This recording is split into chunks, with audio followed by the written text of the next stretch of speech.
Dito tayo sa mga alak. Favorite na Mama Uyong. Mga chocolate pa eh, oh. Carlo Di Rossi.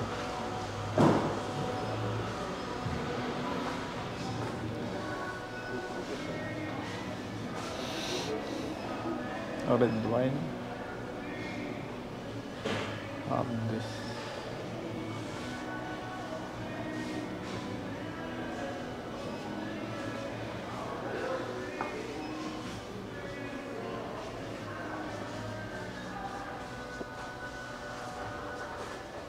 $3.95 ang Pondador Light. Solera $6.92. Pondador Double Light $3.95.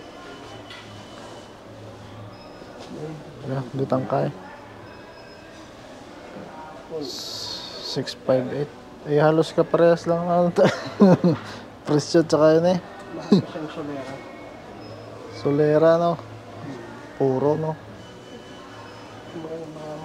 Unang labas na yung brand. Ito 1.9. Jack Daniel oh. Nananabit eh. Regular ka lang iniinom ito doon. Nananabit. Para minsan. Magaspang. Tagay ko pa lang. Alam na. Para masusunod ko kayo. Para bumabalik. Ah. Tapang masyado no. Black Label. Itong mahal. Eh, ba't mura lang? Ay, hindi naman to bro. Diyan Walker ba to? Hindi. Ay, hindi. Meron ako dati Green Label eh.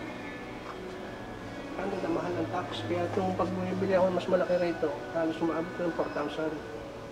Oo. 1 litro lang yata ito eh. 1 liter. 40% volume.